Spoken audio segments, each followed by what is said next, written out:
Once upon a time, there was a little engine called Edward. He lived in a shed with 5 other engines. They were all bigger than Edward and boasted about it. He whistled. Look at me now. The others were very cross at being left behind. I can't do it, puffed Gordon. I will do it, puffed Edward. I can't do it. I will do it, they puffed together. They all hiss me, sir, answered Edward sadly. They say tender engines don't shunt. And last night they said I had black wheels. I haven't, have I, sir? People say I'm old-fashioned, but I don't care. The fact controller says I'm a useful engine. So, the old iron caught you after all. I've done it! I've done it, puffed Edward, his wheels spinning with excitement. Steady, boy, warned his driver. Before, it was one simple bedtime stories filled with make-believe fantasy to entertain children, but then grew into a large fictional universe that takes place in the northwestern region of Britain, with lovable stories centered around its inhabitants, history, and railways. The Railway Series. This series of books and the entire Thomas & Friends franchise is turning 80 years old this year, since the first book, The 3 Railway Engines, was published. There's a lot to love about the Railway series. It has ties with the real world, real-life counterparts that inspired the characters and their adventures, the wondrous lore and world building of the railways, the lovely eye-catching scope of the illustrations, and inside jokes and meta-references sprinkled throughout that can catch your attention. Today, I have decided to make a trivia dump and list out one intriguing fact of each of the 42 books of the series' main run. Spin-offs and companion books aren't included. This video is just for fun, and for spilling out some new knowledge about the books that are less commonly known to you. If there are any interesting trivia facts of the Railway series that you have known, and I didn't mention in this video, let me know in the comment section below. Every comment of yours is appreciated, as long as they are friendly and respectable. And let us all have our fun. Without further ado, let's go through all 42 volumes from the very first to the very last. Once upon a time, there was a little engine called Edward. The 4th illustration of Edward's Day Out features a coach without a front coupling. Awdry explained that one of the big engines was pulling the coaches so roughly that the coupling fell off. When Edward arrived to collect the coaches, they had not fitted a new coupling hook. This took some time, so the guard went home to his Elvinses, i.e. a short break for tea. Hence why Edward was waiting for the guard later in the story. Edward began to get cross. Are we ever going to start, he said. Just then a little boy shouted, here he comes. There the guard was, running down the hill, his flags in one hand and a sandwich in the other. Thomas was a tank engine who lived at a big station. The foreword of this book was used on UK and US broadcasts of Thomas & Friends on Nick Jr. and PBS Kids from 2004 to 2012, as well as the special The Adventure Begins in 2015.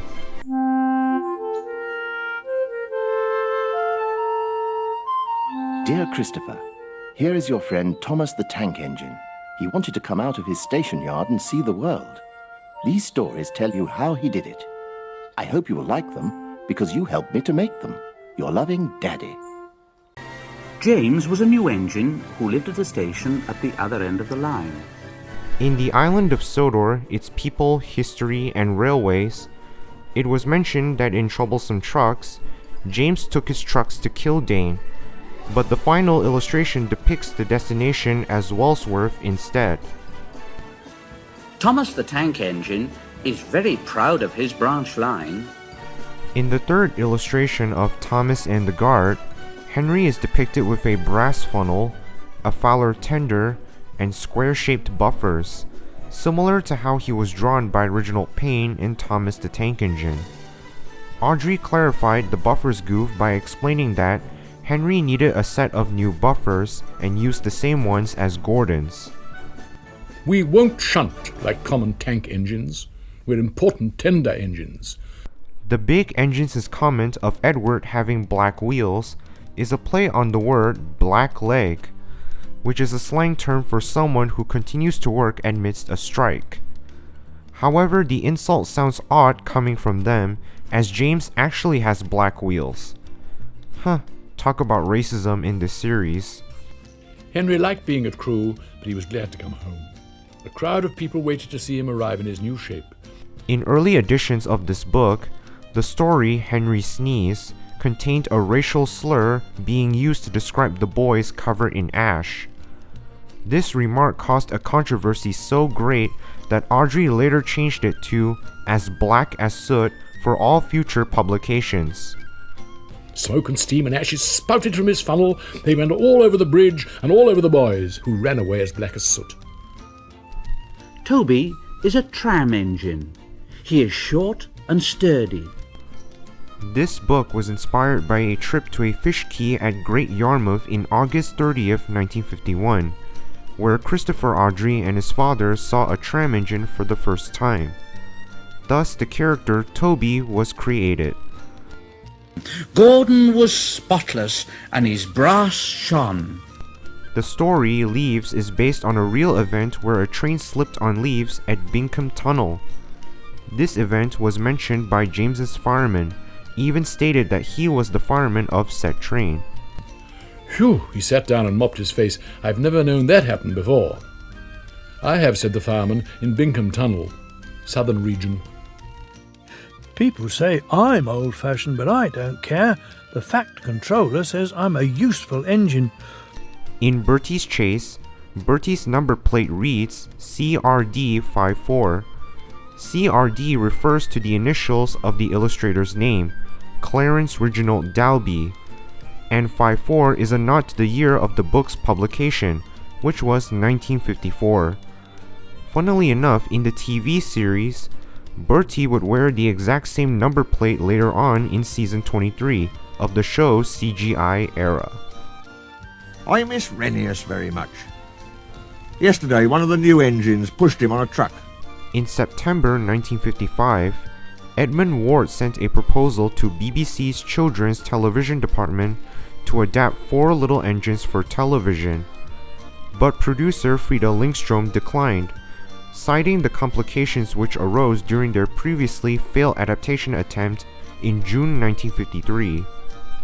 The stories of this book would be brought to life later in Season 4 of Thomas and Friends in 1995. Percy is a little green tank engine who works in the yard at the big station. Now here's a fact about this book that might blow your mind. This book was originally going to be titled Percy the Polite Engine, per advice from Clive Holland, one of Awdry's correspondents. The title was changed due to Percy being mischievous in the first 2 stories. I'm so glad that they changed it, because Percy being a polite engine just sounds wrong. Nothing anywhere can compare with our Fat Controller's engines. Gordon Goes Foreign was infamously cancelled for adaptation in the TV series due to filming expenses. According to concept art, the foreign engine would have been made using a modified version of Henry's prop, with a different face and added smoke deflectors. Regardless of its cancellation, the story was referenced by Gordon in Season 24's Thomas and the Royal Engine. I know the way to London after all, and have been there before, you know. Oh, not the station names again, Gordon. I just wish they would make their minds up on what to call London Station. We diesels don't need to learn. We know everything. We come to a yard and improve it. We are revolutionary. In the first illustration of Domeless Engines, a man with a bow tie and a vicar can be seen looking at Duck. Railway series editor Eric Marriott theorized that the vicar is Reverend Wilbert Awdry, showing C. Reginald Dalby how Duck is supposed to look like, as Dalby had drawn him incorrectly in Percy the Small Engine. and they were inserted by illustrator John T. Kenny as an inside joke towards his predecessor. Listen, when I was mended in England, I found my twin. Little Old Twins is the longest story in the Railway series, with 790 words in total. It is also tied with a close shave for having the most illustrations, with a grand total of 9. Did you say 2 engines, Inspector? Yes, sir. The 4th illustration of The Deputation features a glaring error, in which one of the Scottish twins is absent and Edward is present in his place, even though he was previously at Wellsworth to offer an idea to Percy, so that Percy could go and inform the other engines back at the shed. Fortunately, this mistake was avoided in the story's adaptation in Season 2. Thomas the Tank Engine has worked his branch line for many years. In Thomas Comes to Breakfast, Donald is seen wearing his nameplate on the front of his smoke box above his face. This is the only instance that Donald has ever appeared as such. Following this book, Donald and Douglas wear their nameplates on their sides in all of their future appearances. You're a gallant little engine, said the Thin Controller. When you're rested, we'll mend you ready for tomorrow. The 4th illustration of Gallant Old Engine, as well as an illustration from Percy the Small Engine, were recreated for the 1986 single cover of All l'Amour, a song by English synth-pop duo Erasure. However, as permission hadn't been given to the artists, the cover was withdrawn and replaced with a plain black cover with only the title and band name. The bluebells are coming, oh ho, oh ho, the bluebells are coming, oh ho. At the end of the book, before Stepney's departure, Donald and Douglas make all the engines sing the Scottish folk song Auld Lang Syne. An instrumental snippet of the song can be heard in Season 21's Confused Coaches.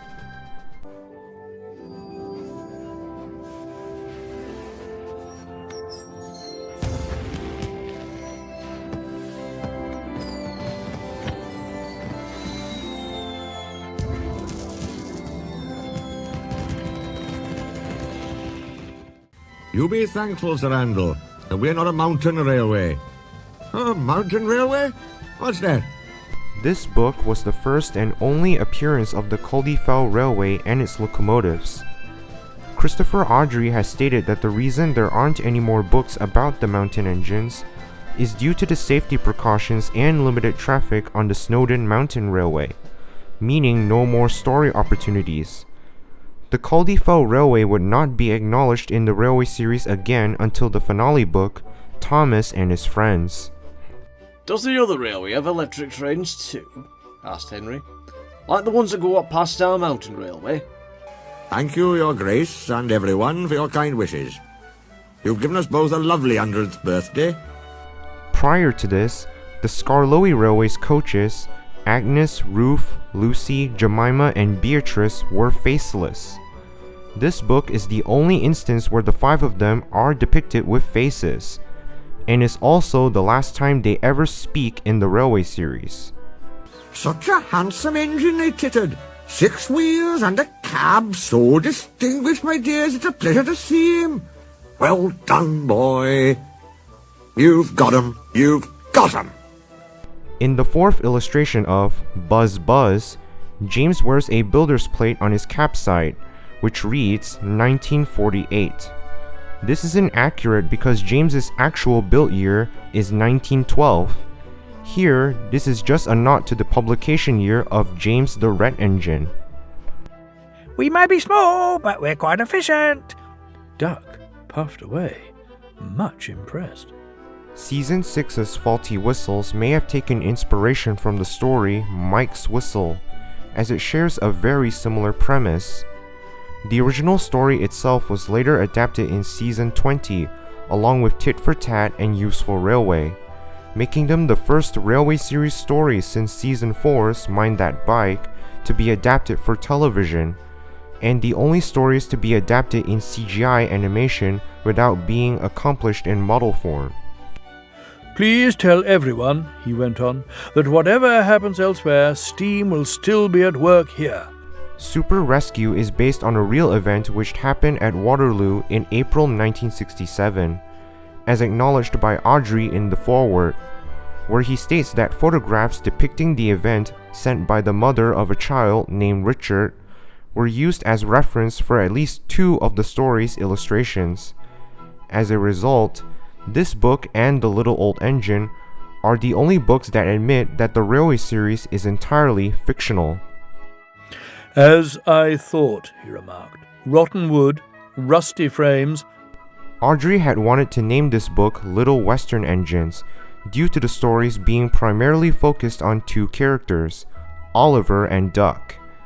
But the publishers insisted on having a character's name in the title. In the book's foreword, Awdry joked that if Oliver got conceited, he would set the publishers onto him.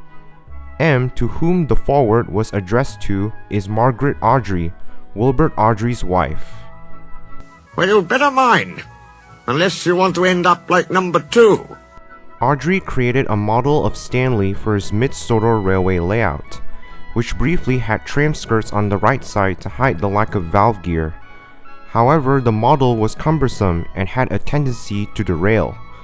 This constant defect caused Awdry to cut it up and convert it into a static pumping engine on the layout, which served as the basis for Stanley's fate in the book. Trucks, he grumbled, should be where you want them, when you want them. Fudge! Awdry had previously remarked that Percy looked like a green caterpillar with red stripes, which led to C. Reginald Dalby refusing to illustrate any more books following Percy the Small Engine. This petty insult from Awdry was inserted into the story Woolly Bear, when an irritated Thomas makes a snide remark towards Percy. Your ugly phiz is enough to frighten anyone, said Thomas crossly. You're like, ugly indeed. I'm a green caterpillar with red stripes, continued Thomas firmly. You crawl like one too. I don't. You did very well to get so far, he said, and now you deserve a rest. Tripleheader was the first of the 4 stories to be written. It is based on a real incident at the Nene Valley Railway involving an engine also named Thomas. This engine was named by Wilbert Awdry himself due to its blue livery and resemblance to the character, and has been used in special Day Out with Thomas events on said railway. Diesels don't use coal and water, he would say darkly. How can you trust an engine who isn't normal in his habits? In Crossed Lines, James causes a predicament with a signal due to a confused signalman switching the points when he mistakes another engine's whistle for James's. In the companion volume, James the Rat Engine and the Signal, Duck is revealed to be the engine whose whistle got the signalman confused. I really can't think what all the fuss is for, remarked Duncan innocently. They were only little branches after all. Sir Handel Comes Home is based on a real event on the Tallyclin Railway when Sir Hayden, who was disguised as Sir Handel, ran into a tree near Dalgok and damaged its face. The crew even went as far as to give the locomotive's face an eye patch to cover up the damage. This story is the first occasion where an engine suffers a facial injury, as well as the only time an engine is shown with an eye patch. You're the drip, answered Thomas crossly. Christopher Awdry was commissioned by the series producers to write a book of new stories centered on Thomas to adapt, as it was contractually obliged that all episodes had to appear in print form first. Since its release, Christopher has expressed dissatisfaction with the book for 2 main reasons. One is its unimaginative title, and 2 is that he was rushed to write it to meet a deadline for the producers.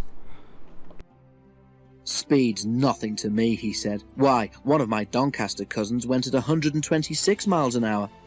In the first illustration of High Speed Gordon, Douglas is shown explaining to Gordon the concept of high-speed trains, but the narration incorrectly claims that it is Donald who is giving exposition. Donald was excited. The diesels at yon works, he announced, say that on the other railway there are things called high-speed trains. Coincidentally, the same discrepancy also happens in the TV series, in Season 4's Thomas and the Special Letter. Good evening, you three, whistled Donald. Aren't we all a fine sight? How bizarre.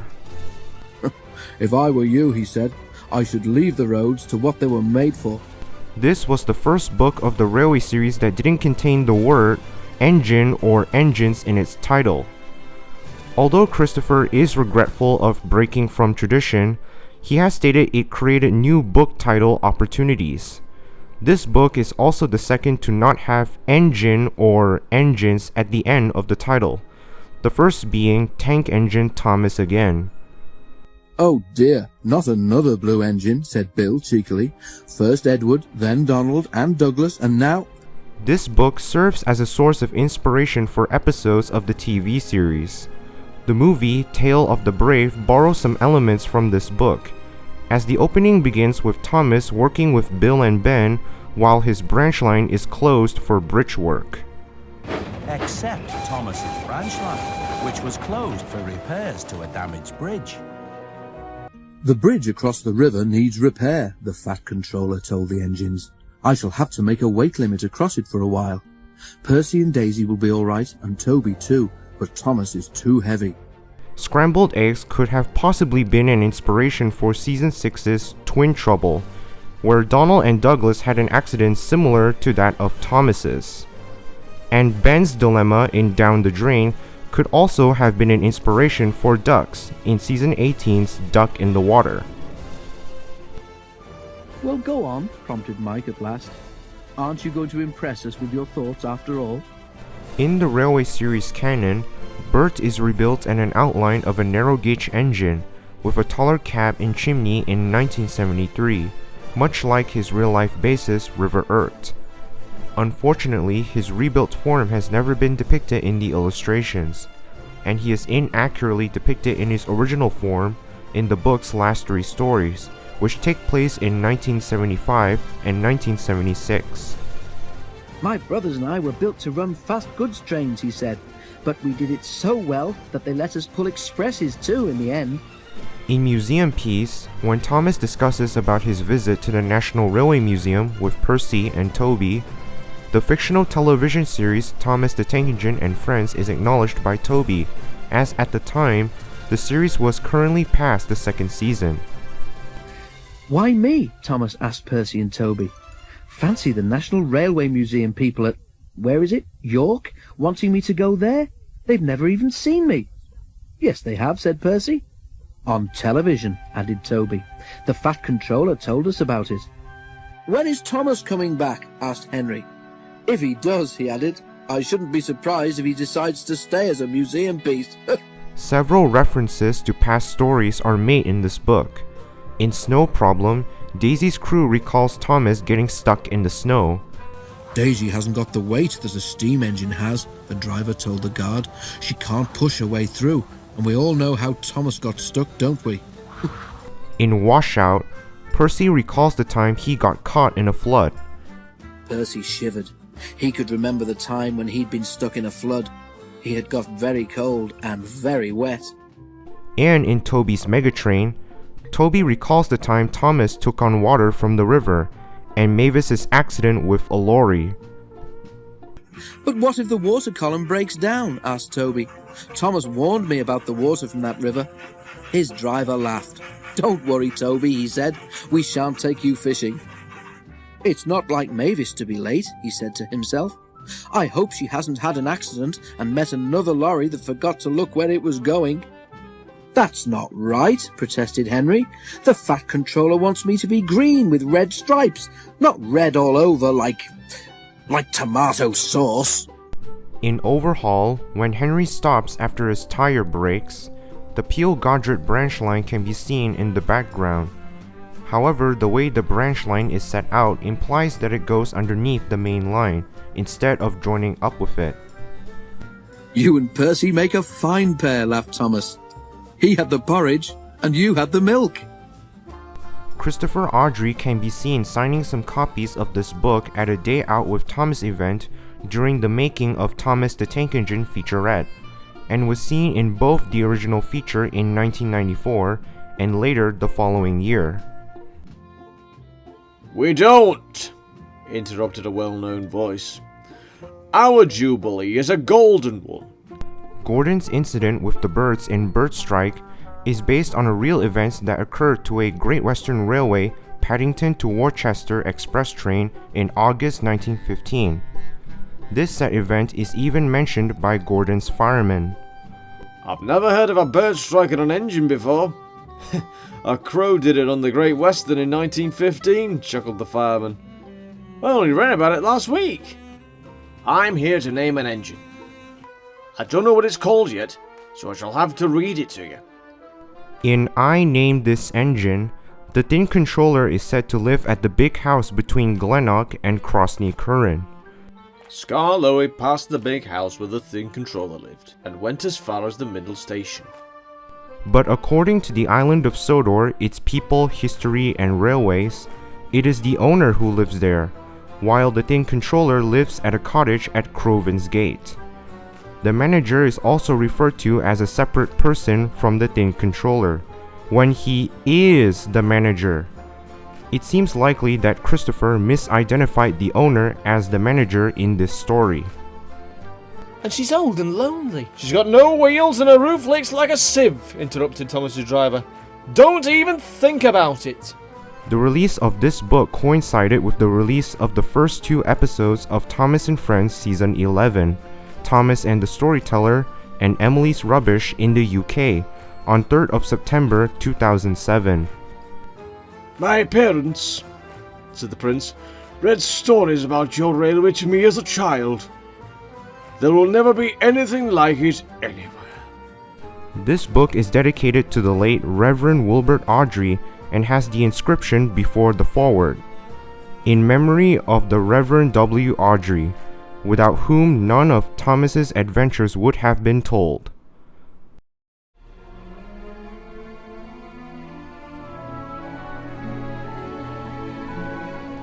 And that was everything. It has been a long while since I've made a long video essay, and it's fun to get back into more chunkier content on my channel. I hope all of you find this video to be informative and have learned something new. I certainly have learned some new trivia, such as the erroneous title of Percy's book. Before I go, I want to specially thank 2 amazing people on YouTube. First is the Unlucky Tug for his file of illustration scans of Rev.W.Awdry's books, and second is the TSMU Fan for his illustration scans of Christopher Awdry's books. These high quality digital scans are really useful for my video. It was very gracious of them to allow me to use them. Their channels are linked in the description below, so go and check them out. They make some incredible content.